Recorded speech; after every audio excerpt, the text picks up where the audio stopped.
نے ارشاد فرمایا ہے اگر کوئی خامد اس طرح مرا کہ اس نے اپنے گھر والوں کا نان نفقہ پورا کرتا رہا اور اس حال میں مر گیا، فرمایا جب کل قیامت میں اٹھے گا تو اس کا چہرہ چوندھویں رات کی طرح چمکتا ہوگا، جس طرح چوندھویں کا چاند چمکتا نا ویسے چمک رہا ہوگا۔ یہ تو ہے خامد کی فضیلت۔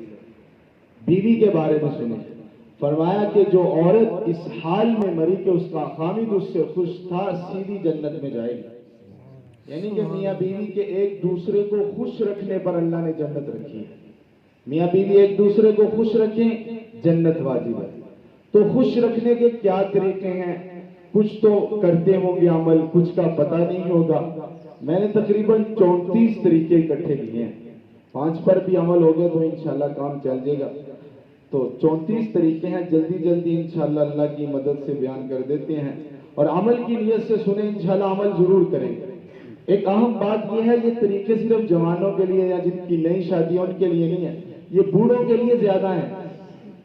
جوانوں کے لیے کم ہو سکتے ہیں، بوڑھوں کے لیے زیادہ ہیں۔ جس عمر کا بھی بندہ شادی شدہ ہو اس کے لیے طریقے بہت ہی زیادہ اہمیت اس کی زندگی میں رکھتے ہیں۔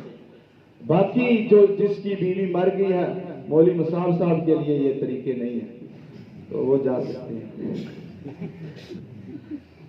تو پہلا طریقہ، پہلا نقطہ کیا ہے کہ ہماری بیوی ہم سے خوش ہو، ہم اس سے خوش ہوں۔ پہلا طریقہ یہ ہے کہ فرمایا ایک دوسرے کی کوتاہیاں نہ دیکھیں، خوبیاں دیکھیں۔ ہماری شریعت اس چیز کو پسند کرتی ہے کہ تم دوسروں کی خوبیاں دیکھا کرو، پھر ان کی محبت تمہارے دل میں آئے گی۔ رسول اللہ صلی اللہ علیہ وسلم نے ارشاد فرمایا اگر تم نے اپنی بیوی کے اندر ایک خامی، 2 خامیاں دیکھی ہیں، اس کے اندر خوبیاں بھی ہیں، وہ بھی تو دیکھو۔ تو خوبیاں دیکھنے سے انشاءاللہ کبھی لڑائی نہیں ہوگی۔ دوسرا نقطہ یہ ہے کہ پرانی باتوں، گڑے مردوں کو نہ اکھیڑا جائے۔ بسا اوقات اس طرح ہوتا ہے کہ بیوی سے غلطی ہو جاتی ہے یا خامی سے غلطی ہو جاتی ہے، پھر بعد میں تانے دیے جاتے ہیں، تو ایسے تو ویسے، وہ اس حتیٰ کہ طلاق تک نوبت پہنچ جاتی ہے۔ تو اس لیے فرمایا کہ پرانی باتیں بھول جاؤ۔ ایک عالم نے بڑی پیاری مثال دی، فرمایا کہ بچوں کی طرح ہو جو اس معاملے میں نا، ایک دوسرے کی غلطیوں کو درگزر کرنے کے معاملے میں بچوں کی طرح ہو جاؤ۔ مثال کے طور پر بچہ ہے، اس کو ماں تھپڑ مارتی ہے، وہی ماں چند لمحے بعد اس کو ہنس کے ملتی ہے، وہ بچہ ماں کی گود میں آتا ہے کہ نہیں آتا؟ کیوں؟ بچے کے دل میں اللہ نے کینہ نہیں رکھا۔ اگر کینہ رکھا ہوتا تو بچہ کبھی بھی ماں کی گود میں نہیں آتا، تو بچہ بالکل بھول جاتا ہے۔ تو فرمایا اس طرح تم بھی پچھلی بھول جاؤ، یاد نہ کرو۔ اللہ تعالیٰ کی ہم کتنی نافرمانیاں کرتے ہیں، ہم چاہتے ہیں اللہ جتلائے، اللہ جتلاتا نہیں۔ تو اس طرح بنے کہ کسی سے غلطی ہو جائے، ایک دوسرے سے کوشش کی جائے کہ ایک دوسرے کو درگزر والا دوبارہ تانا نہ دیا جائے۔ یہ بہت بری چیز ہے تانا دینا۔ ایک عجیب حدیث یہ ذہن میں آئی، رسول اللہ صلی اللہ علیہ وسلم نے ارشاد فرمایا ایک بندے نے غلطی کی، پھر اس نے معافی مانگ لی۔ اب معافی مانگنے کے بعد پھر کسی نے اس کو تانا دیا، اللہ اس وقت تک اس کو موت نہیں دے گا تانے دینے والے کو، جب تک وہ بیماری اس گناہ میں اس کو مبتلا نہ کر دے۔ تو یہ بہت معاشرے کے اندر بھی بڑی سخت چیز ہے۔ بعض لوگوں سے پرانی غلطیاں ہوئی ہوتی ہیں، پھر اللہ نے توبہ کی توفیق دے دی، تو ہمیں کیا ضرورت ہے پرانے قصے چھیڑنے کی؟ تو اس سے ہم خود مبتلا بھی ہی ہو سکتے ہیں۔ اس لیے گھر میں خاص طور پر باہر بھی یہ کوشش کرنی چاہیے کہ کسی کو پرانی باتوں پر تانا نہ دیا جائے۔ غصے کو کنٹرول کرنا، غصہ اتنی بری چیز ہے کہ فرمایا یہ عقل کو کھا جاتا ہے۔ جب خامد کو بیوی پر یا بیوی کو خامد پر غصہ آ جائے تو اخیر کر دیتے ہیں۔ تو جب ہم غصہ کنٹرول کریں گے، تھوڑی دیر کے لیے خاموشی اختیار کر لیں گے، کوئی فضیلت سوچ لیں گے۔ غصے کی فضیلت ہم نے سنی ہوئی ہے کہ غصے پر اللہ تعالیٰ جنت دے گا، پسندیدہ حور دے گا۔ جتنے غصے کو جتنے گھونٹ پی جانے والے ہیں، اللہ کو سب سے زیادہ محبوب گھونٹ غصہ ہے۔ ایک صحابیہ کے بارے میں آتا ہے، ان کا خامد ذرا تیز مزاج تھا، وہ لڑائی کر رہا تھا، اس کے خیر غصہ کر رہا تھا، صحابیہ خاموشی سے سن رہی۔ جب کافی حضرت صاحب کافی باتیں کر کے تھک گئے نا، اس نے مسکرا دیا، تو وہ بھی بیچارہ شرمندہ ہو گیا، آگے سے ہنس پڑا۔